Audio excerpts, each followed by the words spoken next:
So basically, the word goes back to fast with a T, and then fasten, which is the German verb to fast. So it's just the same as in English. And Nacht means night or eve in this case. So the eve before fasting, right? So the day before Lent, right? So Shrove Tuesday.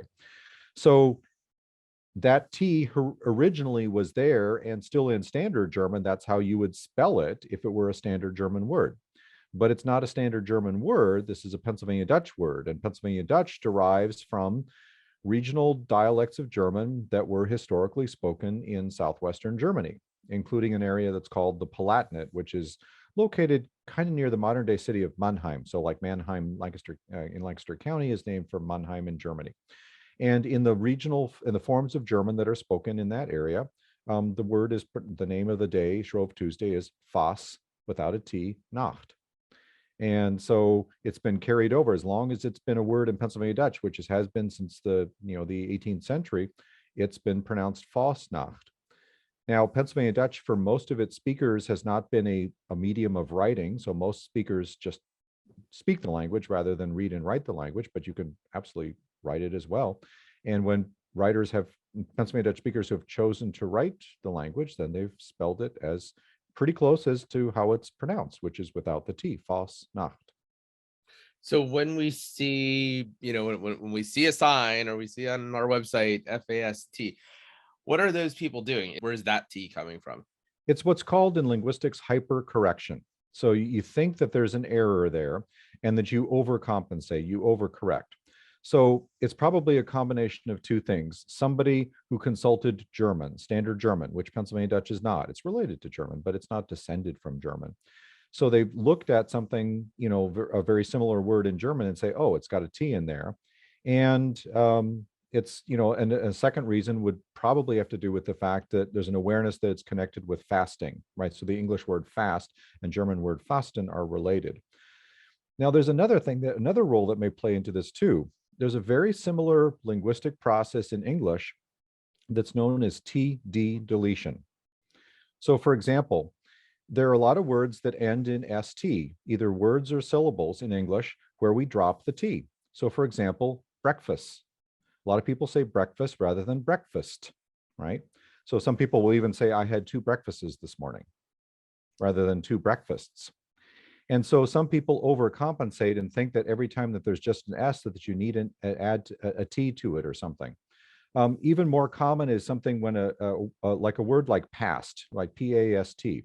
When it comes up in an expression that has a word following that also begins with a T, automatically you drop that T. So for example, in grammar, we talk about the present tense and the past tense. We don't say present tense or past tense. I mean, no one would say that. Even in very careful speech, people would not say past tense, present tense. We say present tense, past tense. So there may be also this, as I say, this tendency for native speakers of English who are putting up these billboards. It's not Pennsylvania Dutch speakers. These are just English speakers, English monolinguals, who are thinking, oh, maybe I should add that extra T in there because I know that there's a tendency in English, this is also subconscious, to drop T's in speech. And that's quote unquote sloppy English or wrong English. So that may figure into it too. You mentioned that you're going to be singing in Pennsylvania Dutch to your students this coming week. It's a poem. I'm reciting a poem. Reciting a poem.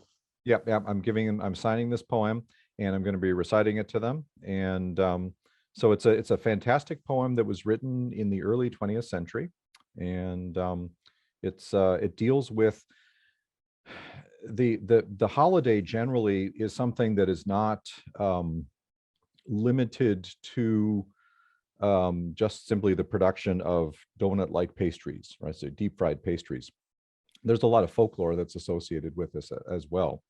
And one of the, and this is sort of an enduring custom that a lot of folks that no longer speak Pennsylvania Dutch, but are of Pennsylvania Dutch extraction will be familiar with, or even folks that are just kind of generally aware of the heritage of Southeastern PA, that there was this tradition that So mom would typically get up early on Shrove Tuesday and start baking, right? So to use up, and this is a familiar custom that's across a lot of European cultures, not just simply Germanic, Central European cultures, to Christian cultures, to sort of use up what, the good stuff, including the lard and the sugar, in your pantry before the fasting season, and make something yummy out of it.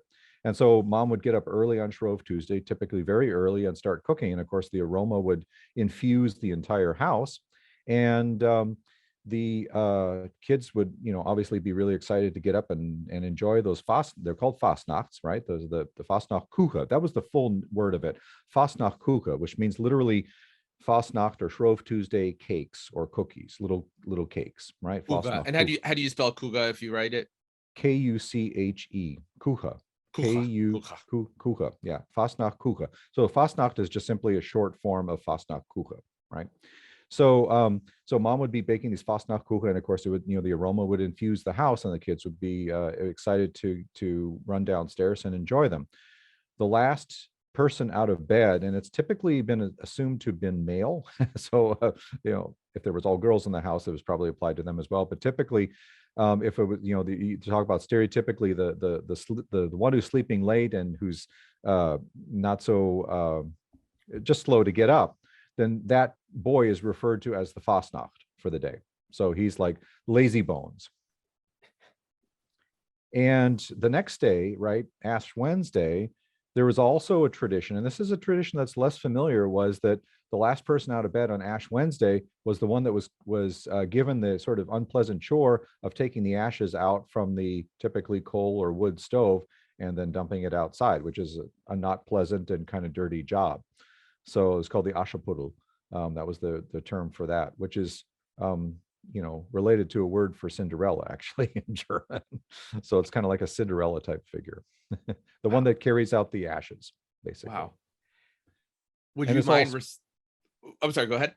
so what this does is reinforces the Pennsylvania Dutch value. I mean, Pennsylvania Dutch has always been a rural vernacular culture. So it's speakers have either been farmer folk or craftspeople or laborers that live in rural areas. And so the value of sort of like getting up early in the morning and hard work and doing your chores and that sort of thing, this is just sort of, central to Pennsylvania Dutch heritage and identity.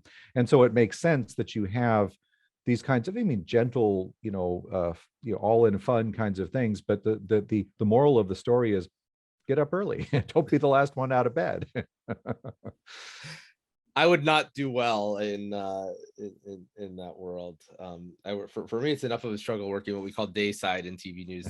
People who kind of start, mid morning and work into the early evening newscasts. And I've done fine on night side, producing for the morning is I tell the folks at our station I have a hard enough time getting up to watch ABC 27 Daybreak, let alone be a part of it. And so well, let me ask you, would you mind reciting the poem? Sure. It's a somewhat longer poem. It's a couple of pages long, and it's in Pennsylvania Dutch originally. So I don't know whether you want me to do that. There's a translation, but I made the translation, but it's not a poetic translation. It's just a literal translation. Right. Well, just a part, just so we can, those of us who don't speak, Sure. can, if you just want to first stanza last, whatever you think would sort of give me the essence of it, just would be perfect. Sure. Okay. Fasnacht. Was war's doch als ein Lustfest, wann's Käsehut die Fasnacht kommt. Man hat sich gefreut schon wochenlang, gepiffe, gesungen und gechumpt. Die Mami hat ihm längst gedrillt, na Buwe, schafft ein Euer bei, wann's Fastnachtkuchen geben soll, du misse Latz von Euer nahe. That's the first stanza of this verse, Fastnacht, and the translation of that verse. In English, you'd say Shrove Tuesday for Fastnacht. Here's a literal translation. What a pleasure it used to be when Fastnacht was on the way. We were excited for weeks, whistled, sang, and jumped. Mother would be after us for quite a while. Now, boys, fetch some eggs. If we're going to have donuts, Fastnachtkuchen, then a lot of eggs will have to be used. Yes, they will. Wow. So, yeah, I'm sorry. Yeah, so that's the first stanza. Thank you so much. just anything else that comes to mind that would surprise those of us who maybe don't know as much as we should about all this, about the holiday, about the culture. Just I feel like, gosh, I have a million questions entering my mind. We'll never be able to cram them all onto TV, but I'm thinking maybe we can post this on our website, like it's sort of a longer Sure, discussion. sure. Well, I think it's just it's another example of the incredible diversity of American cultures, regional cultures. The Pennsylvania Dutch heritage is truly not limited to just speakers of the language. And today, the active speakers of the language are, for the most part, Amish and traditional Mennonites, especially in places like Lancaster County. Historically, the language used to be spoken by folks who were not connected with Amish or Mennonites. There were folks of predominantly Lutheran and German Reformed background in places like Lancaster, but also especially Berks and Lehigh counties, the sort of the core area of the Dutch country of southeastern PA. So that's important to understand, that the people who spoke this, if you go back to, Milton Hershey was Pennsylvania Dutch, but how far back? I guess it's a good question. How far back would you have to go to where just lots of people are speaking it, and it's not necessarily a part of their, it's not connected to their religion, let's say? Yeah, Milton Hershey actually was of Mennonite background himself, but basically the sort of there's always been this dichotomy in Pennsylvania Dutch society between the so-called fancy Dutch, or the gay Dutch, sometimes referred to, and the plain Dutch. So it's like, or the church people and the plain people. So plain people would be Amish and traditional Mennonites, and the church Dutch or the fancy Dutch would be people historically of German, Lutheran and German Reformed background. Now, they were in the majority of Pennsylvania Dutch speakers into the first half of the 20th century. So basically, the language begins in the 18th century, in the colonial era. By early 1780s, we know that Pennsylvania Dutch existed as a distinct language related to German. And then numbers just grew throughout the 19th century. Amish and Mennonites, the plain people, were always a small minority during that time until about the middle of the 20th century. And that's when fewer children of so-called church people or fancy Dutch were actively using Pennsylvania Dutch language. They were just shifting to English. And then the numbers of the plain people were growing exponentially. And so then basically it just, the scales tipped in the other direction. Today, there are still, no one has really good estimates. That's estimated probably in a couple of tens of thousands of speakers, fluent speakers of Pennsylvania Dutch who grew up with the language, who are in places like Lancaster, Lebanon, Berks and Lehigh counties, especially also in central PA, Dauphin County, Northumberland County also. But none of these, I haven't yet to meet a fluent speaker of the language who's not of Amish or Mennonite background who's younger than 70. So the language is okay. And so that's, yeah, so that's what it is. So if you go back to about World War II, you would hear lots of people who were not Amish or Mennonite, who were not plain, yeah, speaking the yes, language around absolutely, here. absolutely, yeah, Yeah. yes. That's wild. And you're in Madison. A reporter, Sonica Bargo is her name, who moved here recently from Madison and joined their station, was explaining to me that there's a county north of Madison where there's a significant plain community, if I'm not mistaken, right? That's correct. Yeah. Wisconsin is the fourth largest Amish population in the United States. So there are 31 US states that have Amish people in it. Wisconsin is number 4. So it's always PA and Ohio are kind of 1 and 2. Indiana's third and Wisconsin's fourth. And so we have somewhere between 20 and 25,000 Amish alone. And then there are a handful of probably 6,000 Old Order Mennonites. So horse and buggy Mennonites, many of whom have come directly from northern Lancaster County, so the Ephrata area. So there's a connection that way too.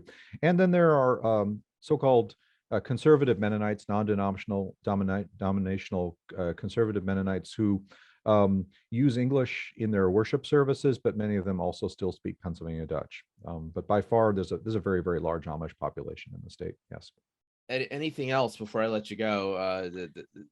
So I think that it's just, these customs that were basically only familiar to Pennsylvania Dutch people have really infused the regional cultures of the areas that they've lived in. So especially southeastern Pennsylvania. And so there's a reason why, for example, Dunkin' Donuts and other businesses that don't have any real connection whatsoever historically to a Pennsylvania Dutch heritage are, getting on the regional cultural bandwagon and showcasing something that makes southeastern Pennsylvania special. Well, thank you so much for taking the time. I appreciate it. And how do you what's the greeting? Like happy Fastnacht day or whatever it is. What would it? There is no special greeting actually in Pennsylvania Okay. Dutch for Fastnacht, because in the same way that you don't usually say like Happy Mardi Gras or Right. something Yeah. like, Yeah. you just basically go out and celebrate it kind of Yeah. thing. But there's a nice way of saying, take care in Pennsylvania Dutch. Take care is macht's gut and hoppen gut a dog. So take care and have a good day. Mahaskuk. Macht's gut, gut like good. Machaskut. Machaskut. Macht's gut and hoppen gut a dog and have a good day. And hoppen gute dog. There you go. Machat's Okay. gut and hoppa gute dog. There you go. Hoppen or hoppa? Hop een gute dog. Gute With a dog. Hop dog. on gute dog. Machat's gut and hoppen gute Gute dog. dog. There Okay. you go. Mark, thanks so much. You're welcome, Seth.